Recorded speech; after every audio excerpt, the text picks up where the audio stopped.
So we're talking about The Secret,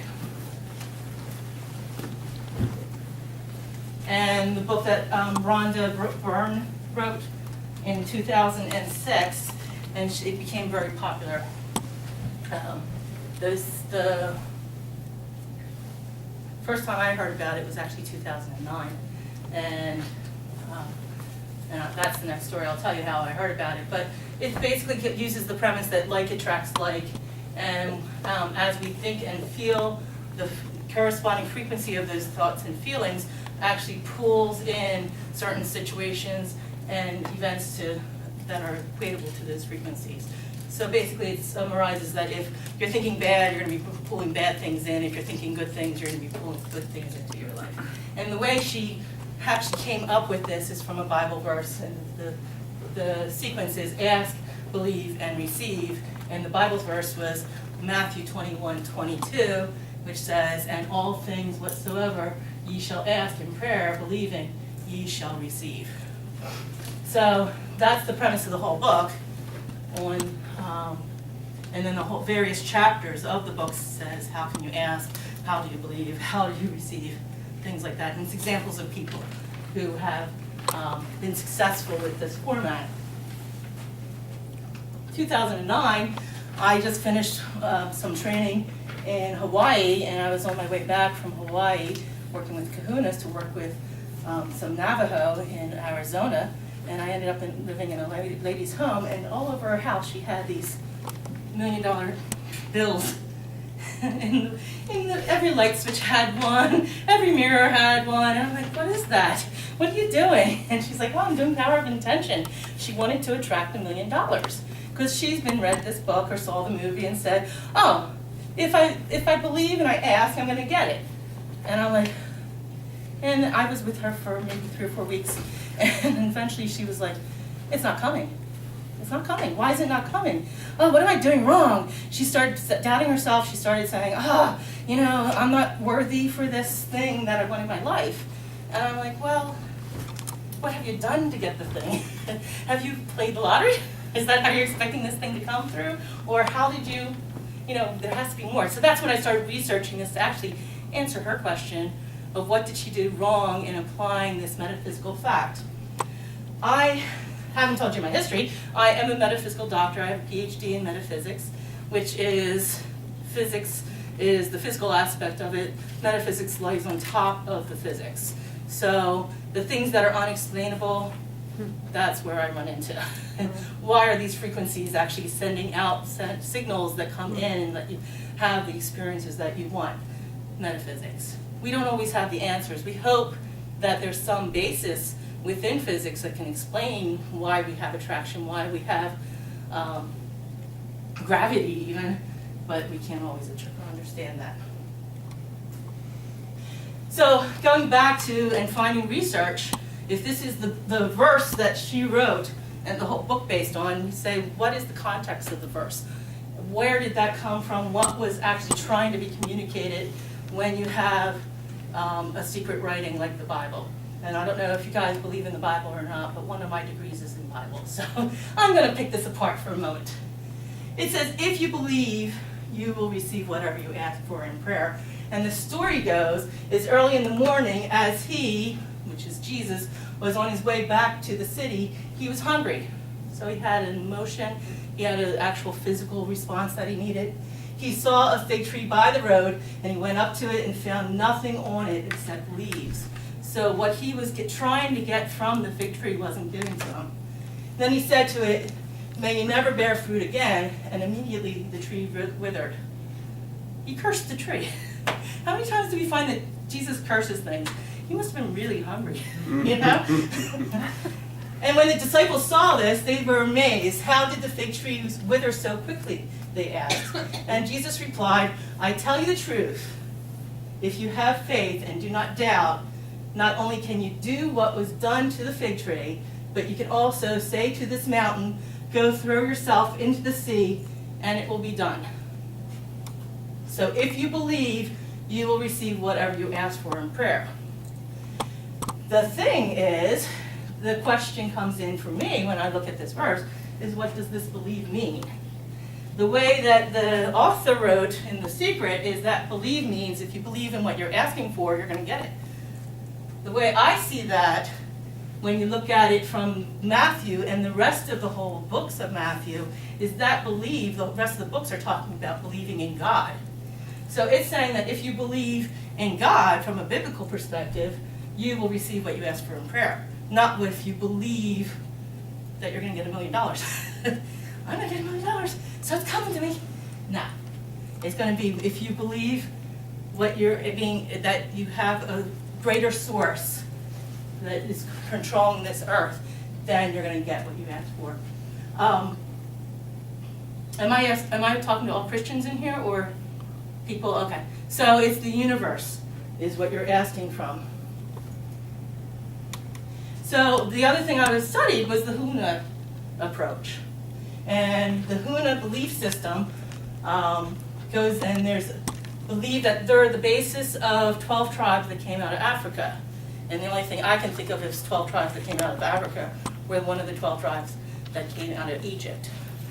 And that's, again, considering the possibility that they are based in the central place where Noah landed and dispersed his ship. So, and then the tribes end up with Jerusalem.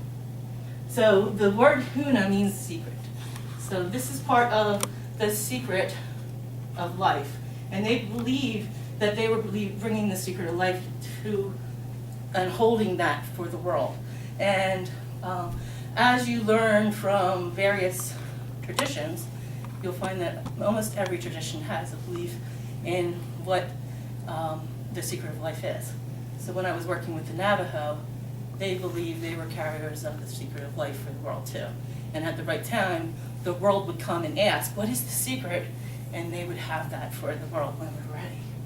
So the part of it is requiring the right heart, the right thinking, and the right actions.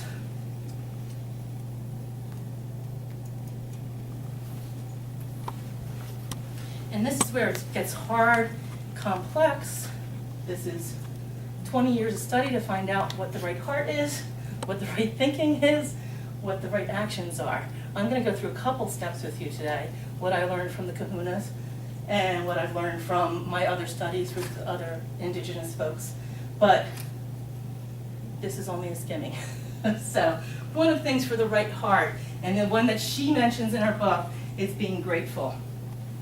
And that's where our little note card's going to come in a few minutes. So if the note cards, if no one's gotten it, or if anyone's missed the note cards, if you can get the rest of the note cards to the other people.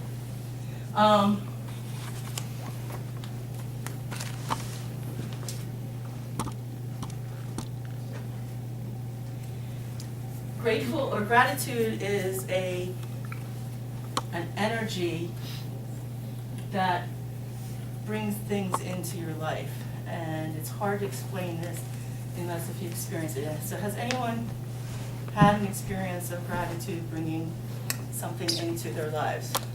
Before I go ahead and tell my story. Oh, go ahead. my child, my daughter. Go ahead, explain.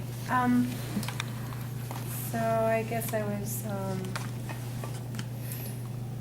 34. Mm-hmm. That was a long time for me to think about waiting to finally have a child, but it was hard for a long time, and then I started writing about it, Mm-hmm.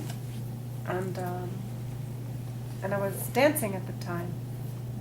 It didn't seem like it would be a really good career to kind of set up for Yeah. having a child, but I guess just being grateful for the ability to be a woman and to have that opportunity. Mm-hmm. So I looked at more being grateful to have a woman, being a woman, Excellent. rather than looking at having a child. Right. I looked at myself more as being grateful that I could do it, if it so chose to come to me. And then that's what I believe. I started believing that I was grateful to be a woman. Good. And And that's brought that energy in. yeah, I believe so. Well, Mhm. of course it did. Yes. There's And how no old is your doubt. child today? 29. Yeah, I was grateful to say that because I just saw her, and Nice, nice. yeah. So it's when we're grumbling, my day's just not going well, the traffic's awful, the weather's awful, all that negative stuff actually is pushing away positive things coming to you. And think of it this way, you guys probably have, come on in, you probably have experienced someone coming into the room, and I'm not pointing to you because you just came in the room, but someone coming into the room and all the energy just goes zoom right down to the ground. That's negative energy that's impacting the whole entire space, and that's an ungrateful energy. So these energies that we have as gratitude and ingratitude can influence the energy around us. If you experience someone who brings that type of energy to the room, what do you guys feel like doing? Getting out of there, right? So if you're like a curmudge, do you have options for people coming into your life and wanting to do things for you, or are they wanting to run away from you? So that's a very logical solution, is saying, okay, be grateful and have some gratitude. But the other piece is being a believer. And it's believing that there's a creator in the earth, or of the earth, and that creator is in control of the earth. The way the Huna solution works, and let's see if I have it, the next one talks about that. The way the Huna system works is they have a 3-spirit system for their bodies. They have what we would call the conscious, what we call the subconscious, and then they have a spirit that they represent as an infinity sign above their heads, as the spirit of God that communicates with God, but it's not officially God. So the closest that I see, we have it in our Christian structure, is the Holy Spirit. And the way they work with that metaphysical structure is they listen to their subconscious and their conscious, and then they make a decision, a conscious decision, to communicate with this spirit that's going to take care of them. And they trust that spirit to be able to send the energy out to the universe to bring this stuff in to their lives. So they know that one of the things that the answers to anything that they request from the spirit can be a yes, a no, or a maybe can be possible answers. So to my friend who's sitting there saying, I want $1 million, the spirit is actually saying, well, maybe it hasn't come yet. Or it could be sitting there saying no, because it knows that if you got the $1 million, you might be killing over the next minute in exciting minutes, your heart might not be able to take it. So that the spirit, which again is the infinity above us, is the one thing that controls the interface with the universal energies. The aspect of the believer, too, is being one with community. And that's part of this right thinking, being community integration. The community integration is an idea that we're one with one another as individuals, but we're also one with life. And it's one with the trees and the rivers and the water. And from a Huna perspective, and what they learn in Hawaii and they do with Hawaii, is that they do not separate themselves from the landscape. And they are part of the humanity of the life there. So it's one of the major things that's stopping us from pulling things into our lives is because we actually think that we're separate. We think that we can influence things without rippling the whole entire pond. But a lot of things that when we bring something into our lives, we want to make sure that the ripples are going to work too. So when we ask, and we know the right question to ask, we are integrated with the community. We're not going to harm the community with our requests, as well as it's going to be good for us. And those are more likely to be answered than something that's not going to be helpful. And this comes to my elephant hunter idea. is that you may want to bring an elephant into your life, and you may want to hunt an elephant, maybe your goal. And, which is wonderful. I say go for what your goal is. If there's a reason you want that elephant, and that's what your heart is, fine. But the question is, are you going to be able to do that in Valley Forge Park? You guys should know this answer. It's a yes, no. Yeah, you can't do that in Valley Forge Park. Well, actually, you could if you went and bought an elephant and put him in Valley Forge Park and then go hunt for it, you know? You probably have to pay a couple fines for that whole thing too. Because I know you can't hunt deer, but I'm not sure how much you can hunt elephant there. But, you know, so you can actually do almost anything, but everything has limitations. And it's you knowing your limitations, knowing how that impacts the community. So if we did buy an elephant and put it into Valley Forge Park, maybe a couple of elephants too, we now have an elephant herd. How does that impact the community? We're having elephants that are now walking around taking the trees down. You have an environmental impact and whatnot. So part of you, when you dream up your dream, you need to dream big. You need to dream the whole solution. What does that actually mean if I want this elephant in the park or elephant hunt in Pennsylvania?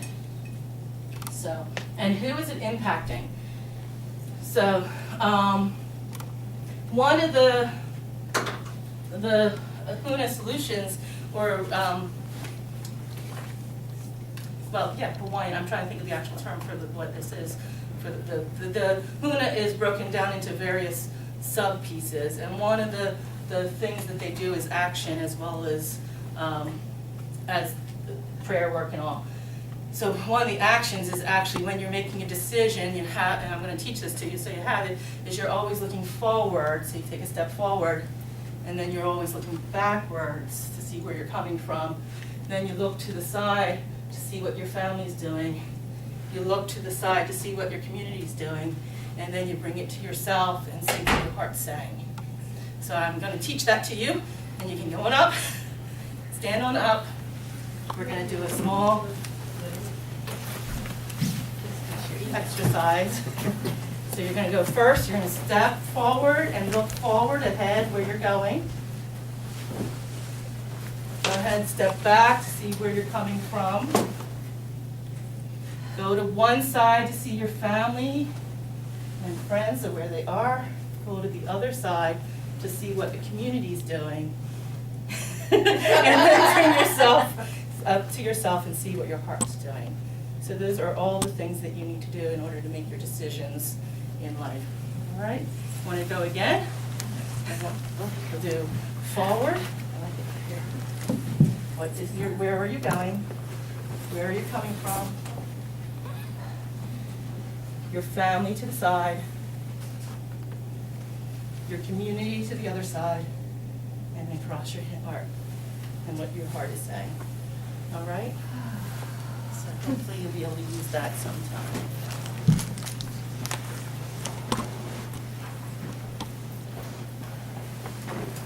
You didn't think you were going to dance a little bit. Hula. This is a Hawaiian hula. Oh, sorry, I couldn't remember that name.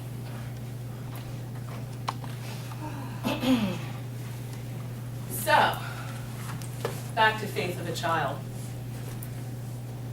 Part of believing, which I believe that the author originally wanted to talk about, was the faith of a child, that type of belief, is when you are looking at a child and they're saying, Mom, Dad, I'm hungry, do they have any doubt that Mom or Dad are going to feed them? You know, the fact that Mom, and they may not feed them immediately, they're going to get them to some place that they can be fed, but the parents are going to feed them. And that's the faith of a child, is there is no doubt that there's the love of the parent to do the action to help and take care of them. So that's what we're trying to do at this point for the right heart, is to have that faith of a child that the universal energy will take care of you and support you. And again, it may be with an answer of no, that's not healthy for you. Or it could be the answer of maybe wait, maybe not right now, and then the answer of yes is what we all want, of course. Okay, so right actions. And it doesn't talk too much about that in the book, about right actions, but it's very important. We have choices of doing the right thing or the wrong thing. Is one of the major things that my Kahuna teachers taught me. And we spent days on this, is saying, you know, what is right versus what is wrong. And what is right in some circumstances is not what's right in other circumstances. So trying to figure out what's right is not always easy. But you're trying, again, look at the whole entire community and what's happening in the community. And I was thinking of this, I have an MBA from Villanova, and we had an ethics course, and that was easy to explain as an ethics thing. Is Beltel was, back then when we had Beltel, they were going to close down their phone company in a non-productive part of the city. And because they did not find that there was going to be enough money that was coming in. So from a financial aspect, they were going to shut it down. But then we ask, is that an ethical thing? So anybody have any ideas on that as an idea, as being ethical or the right thing to do? Well, the first thing is, what about those people's jobs? The jobs of the people. jobs of the people, Mhm. if we're looking in Hana. Exactly. Good. What else? Do the customers have other options? There you go. Do the customers have other options? How do the customers get 911 call through if the phone system isn't working? Yeah, so we determined that it was an unethical thing, and that's ultimately what Bell did decide. And they kept the I'm not using the word cost-effective, non-cost-effective plant open to keep it open for the community. But we, now that we're dispersed, I don't know if that would be the same answer, because you do have other options. Oh, they can get it from, you know, little mom and pop store and make mom and pop store popular, you know, type of thing. So, but what is correct today doesn't mean it's correct tomorrow. So it's a very difficult thing to determine. There's simple right and wrongs, but there's a lot of gray area. So that's the major thing for you to understand, and that the right action, doing the right thing, is not easy. So give yourselves a break as being human, and that the universe knows that you're not always going to do the right thing, but what you're going to do is you're going to try to do the right thing. And this is simply by, you know, the two things that I put down are more the Reiki rules, and if anybody has Reiki experience. But, you know, two is kindness and working means working diligently, working towards the community, working with a heart to help others, and working without being lazy is the working, and the kindness, and being kind with one another. So I want you to think about the idea of kindness and what you guys think of kindness, and just take a moment to think of a kind act that you've experienced, either someone has experienced or given it to you, or you've given it to them, and I want you to share something, so think about that. If anyone wants to speak, that's fine. I'm here Mhm. because David was kind enough to let me know about this, Nice, nice. which I just found out 5 Excellent. minutes ago. Oh, so he just told you. No, it was an email that I just finally read, Excellent, excellent. but thank you. Yeah, You're welcome. good. So there's a ripple effect to a kindness, right? You're impacting community. You're back to that idea of community integration. He invited you because, Because I thought that she would really enjoy it. you see? So you're doing it because of a love. Is ultimately that ends up that he's showing his love to you because he knows your heart enough to say you would enjoy it. So that's part of that kindness, is showing our love to others. So there's an aspect of love. There's an aspect of growing others in some way and impacting their hearts. Anything else that someone's come up with as an idea of kindness? I know you want to say something. Grace. Go ahead, Mark. I am in transition, this career transition, is what the term I was supposed to use. In one of the support groups, my computer has a lot of viruses on it, so it's making it real difficult, to do job search and using internet. And somebody from one of the support groups is volunteering his time. Jay's got me there, he's waiting on me. Just be taking care of that for me, and they're gonna help me work up there. Excellent. So, Okay, so can you share how you feel about that? I'm very grateful that there's people in the community that care to help strangers. Yeah, so I get that a lot. I'm feeling that from you. So it goes back to that gratefulness, gratitude.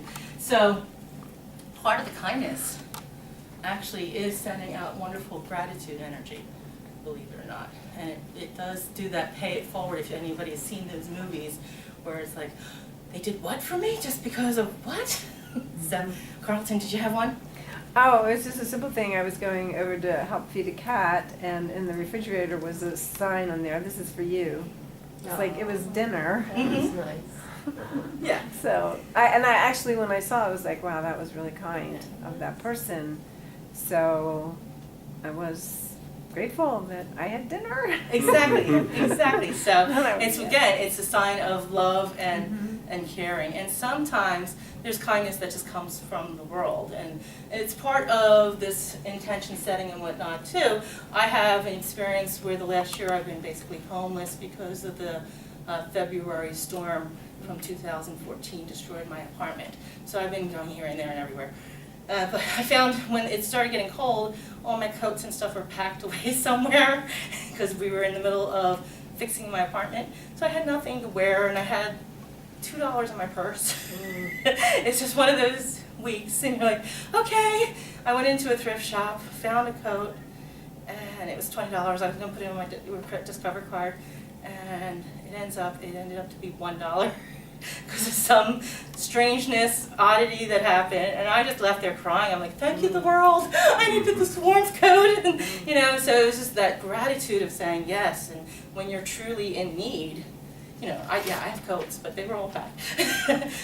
When you're truly in need, the world does come to your aid and help you out. So, anything about what we've talked to so far?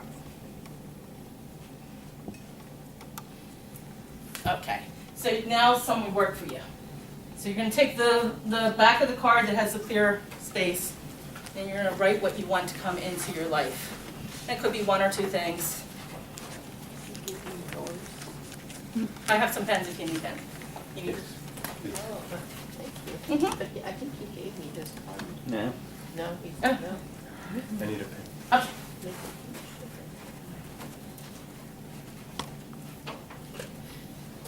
I'm writing what I want to come into. Yeah, my what you life. want to come into your life. And usually it's in areas of health, wealth, or love, relationships. And the love could be something with your family. Are the usual areas.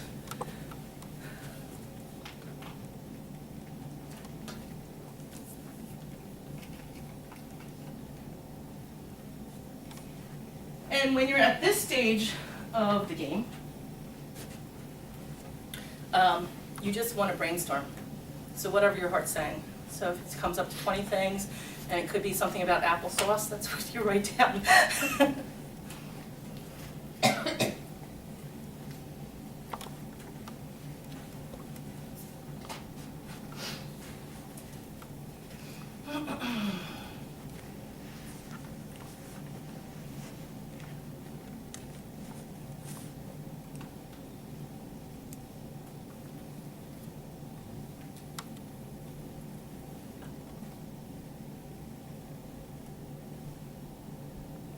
All right, now scan through that list and look for the things that are negative statements.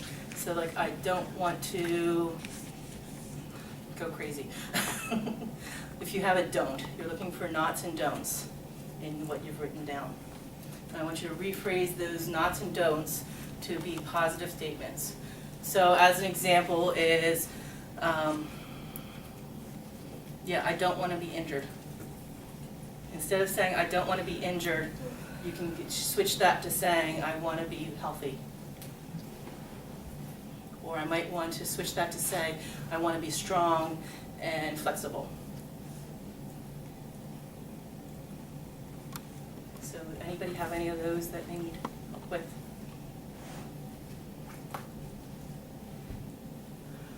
In my brain, I need help. Hmm?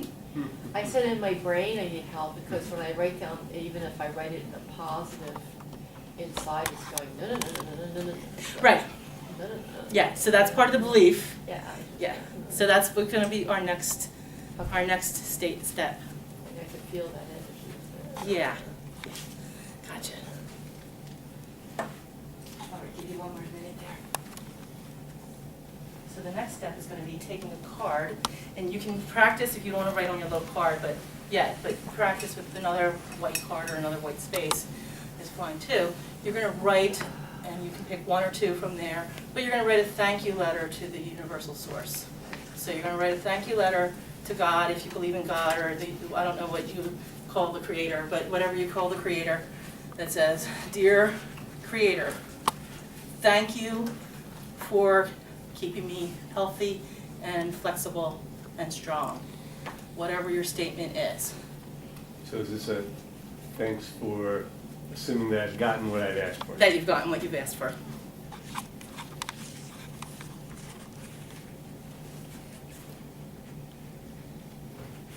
So this is, you're preparing the thank you letters before the wedding gifts come in.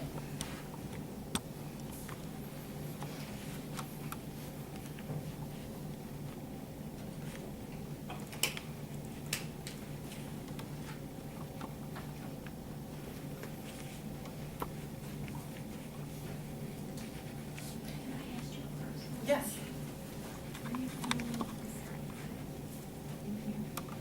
In my sinuses? No, not really. See. Okay.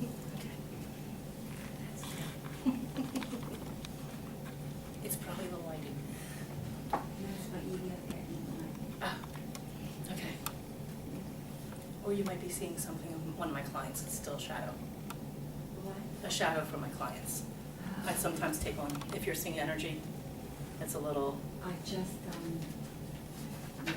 Yeah. things have been going on in the last year. okay. And so I wanted to just see, and that when I'm right, it's spirit guiding me. When I'm not, then I know my ego's getting in the way. Gotcha.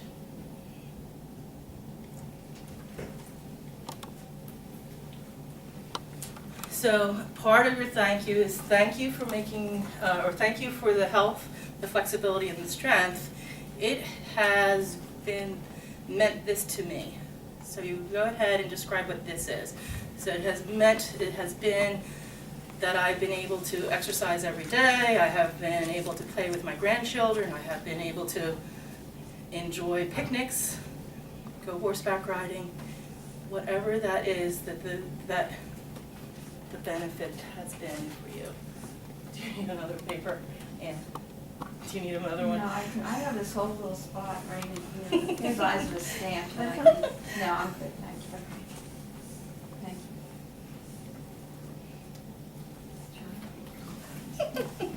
All right, I'll take two. I don't want you to feel Take it, guilty. take it. I don't want you to feel guilty of me trying to be kind.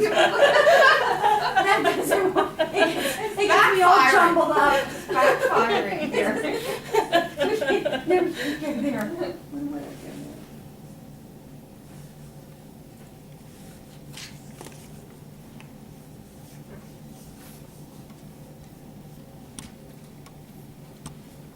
And when you're done with that piece, you would sign it with a signature of affection, love, warmth, with warmth, whatever you would sign as someone that you care for, and sign your name. And that's your format for starting your spirit to believe that you've received this. Okay? What's the last thing you said? Basically, you're signing off with something affectionate. With affection, love, Linda. No, the whole little. So the format is, thank you for the the thing that you've given me. Okay. It's made me have this experience. Oh, okay. You can even say, I would like more of it, if you'd like to do that. But then you're signing off saying, with love, or tenderly, or with affection. And say, Linda, for your name, really. How's that sound so far, folks?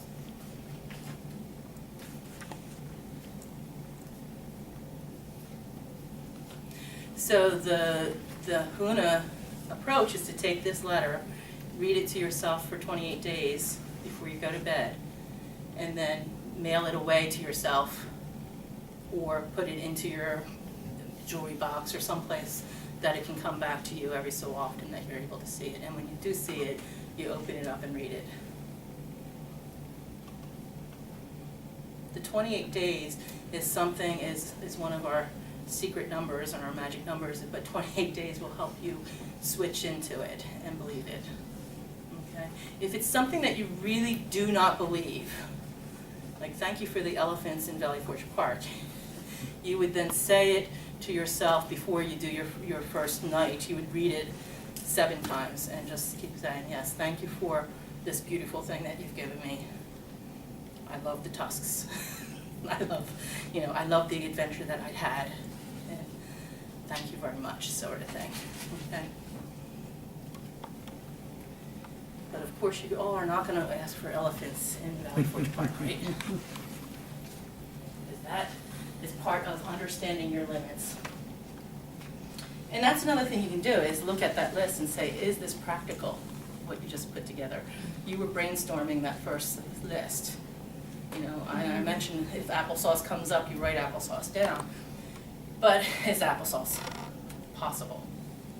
You know, that I want applesauce for dinner. Is it possible that I can get that? Again, what's the limits? And those, if you can't figure out for yourself, that's where you would go to one of your friends and talk through it with one of your friends and say, you know, I think I really want applesauce, and they can help you listen to you and figure out what you actually are good. As long as it's a friend who knows you well enough to say, you know, you're allergic to apples. You shouldn't be eating the applesauce, you know?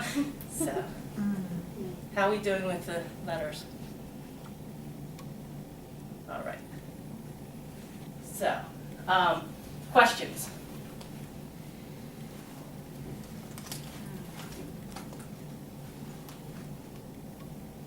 All right, yes? You talked about the elephant. Mm-hmm. I feel like this is less material than an elephant type wish, but I may be wrong, so I wanted to get your feedback that like $1 million, whatever that. Yeah, $1 million. It can be material things or ethereal things. Yeah, yeah. And I can tell you, if you go back to,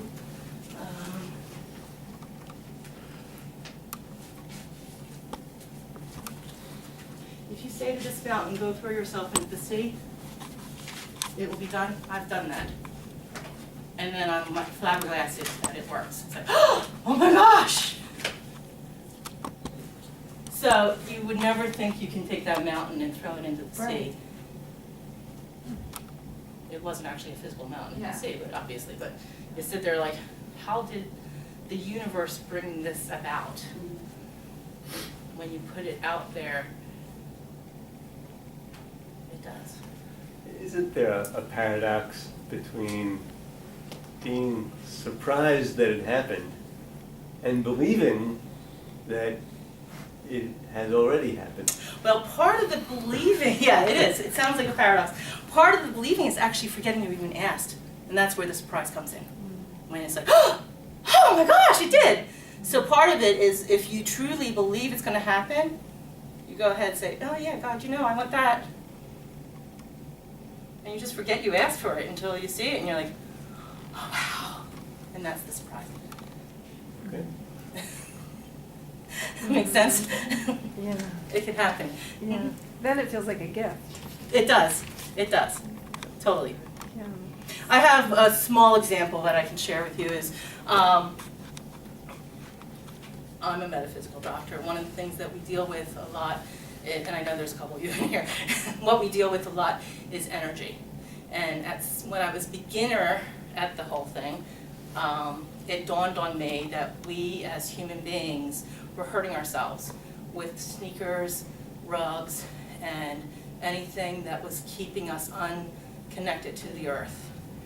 And I was walking and hiking, and it dawned on me. I was like, that, and I actually literally hit myself. I'm like, that's what we need. We all need wooden shoes from the Dutch.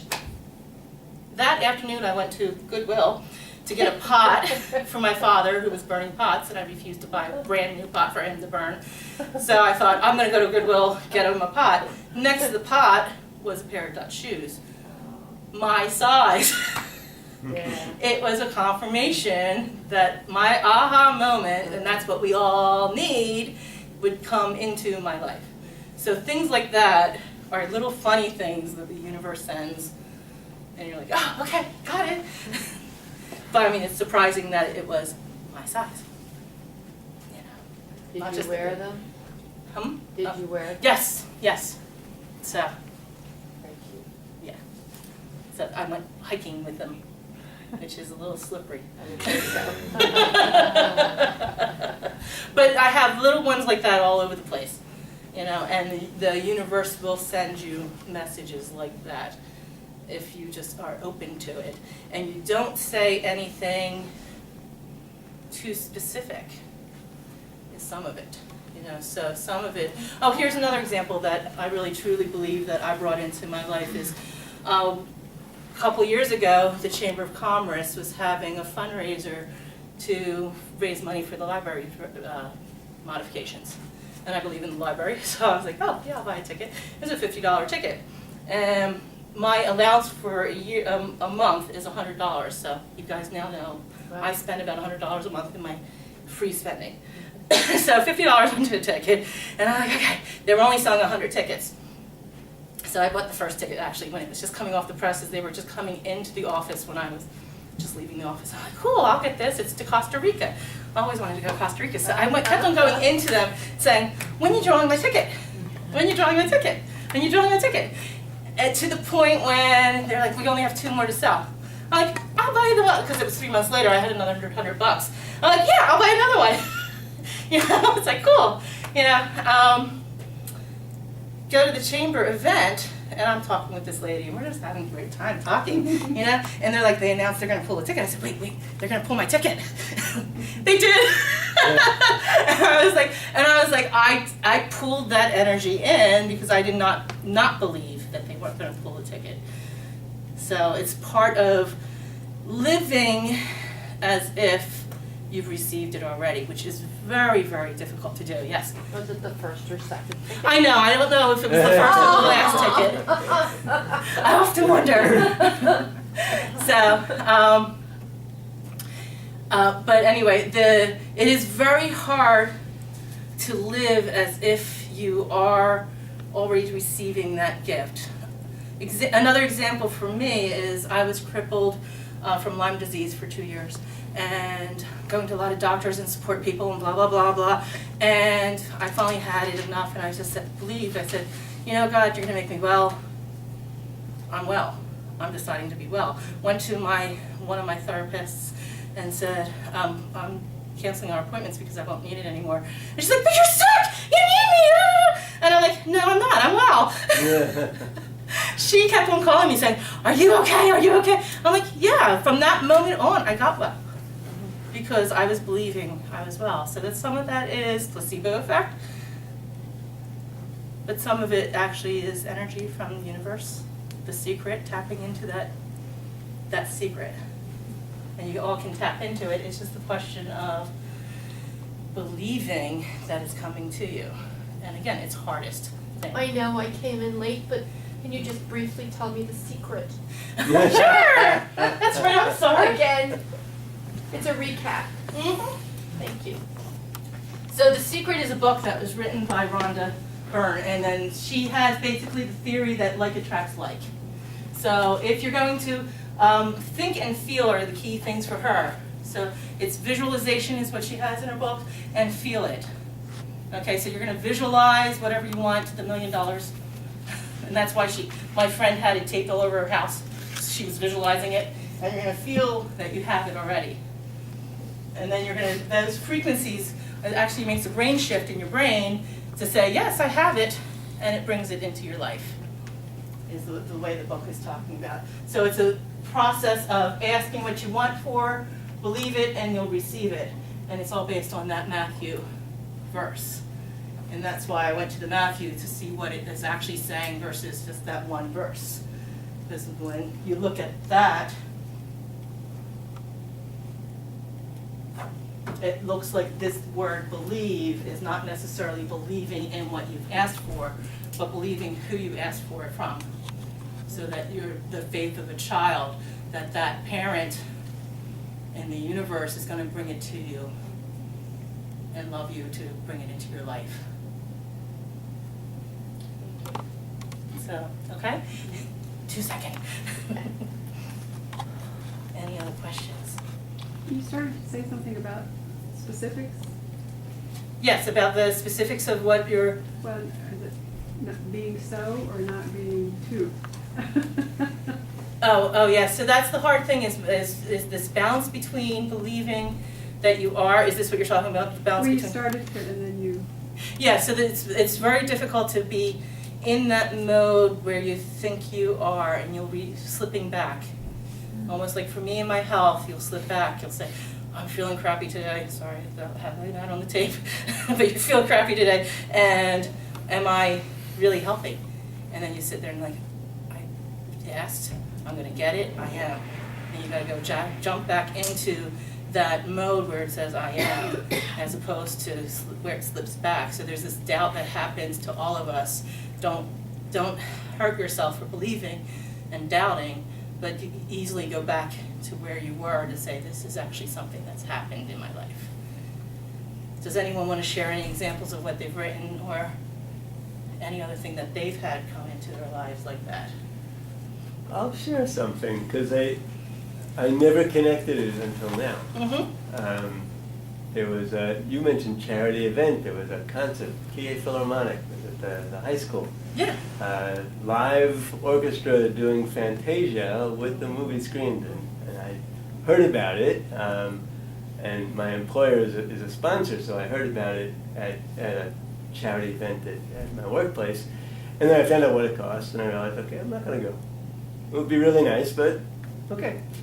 Then, because it's a charity sponsored by employers, they sent out a thing, they need volunteers. But I had already given it up. So when you, as opposed to, let me contrast that with after I finished reading the book, The Secret, Mm-hmm. I did ask for something. And so there's something about asking that maybe is obsessive. Like Yes. I'm thinking about it every day. Yeah. And I invested a lot of time and energy into thinking about it. Yeah. And eventually I just gave up. Yeah. And you're talking about, again, that belief of a child is the child comes up and says, Daddy, I'm hungry. Can we eat something? You know, and then the father feeding the child. So at one point when you were thinking about it, you sent out that energy that you really would like it. And the universe heard it. And that's what the universe responded with. And you thought, oh, it's good for him. Send it to him, you know, sort of thing. But if the child's saying, I'm hungry and I want to eat junk food and da-da-da-da, the father's going to say something else. But, you know, Yeah. let's have some salad. You know, so that's what you had experienced. You actually sent out the energy and it came back, even though you gave up. But you're talking about another paradox, which is a whole other level of this stuff, is what you give up and what you surrender is what comes into is when things can come into your life. One of the major things for me to be able to go from crippled to walking again was the fact that I said, okay, I'll be crippled the rest of my life and stop trying. And within a week, I was walking fine. Miracle healing? Yeah, to me.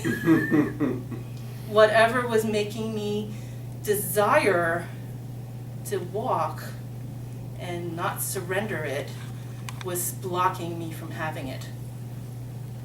So it's a very complex balance that you have to come up with. So sometimes if you're trying to bring something strong into your life, the best thing you can do is put it on a shelf, let it rest, and say, surprise, it's there. Tom Chopra would say, you can't be attached to the result. Exactly, exactly. But there's also the part of planning. So, and that goes back to the idea of working for the work. You know, if you're, the right actions, part of the right actions is planning and working. So let's say, for me, I'm coming up to my 50th birthday, which I am, and I'm planning my 50th birthday party. I'm having a blast doing it, you know. It wouldn't happen if I wasn't planning it. So there's this thing that I wanted. Part of the universe bringing it to me is involving me planning it. So it's, again, it's, am I attached to the results? I want us all to have a blast at the party, yeah. But it's a balance. And that's the key to everything in here, is balance, is what it ends up to be. The HUNA system is very difficult because there are so many paradoxes, because there's so many paradoxes in life. So, but hopefully the little procedure that I have for you and the note cards can help you get what you want and get you moving along the lines of where you're trying to go to. Did you still, when you read your card, do you still think, no, this isn't? Oh, what I've wanted for quite a while, so there's a lot of internal, Angst. you know, like, you know, you can't have it kind of inside. So that's all. So even though I write down what I want, it's still like, there's a lot that just goes, Yeah, so that's the other thing is, a lot of times, and this isn't HUNA as much as just the healing process, is a lot of times we block ourselves because we don't think we're worthy of it.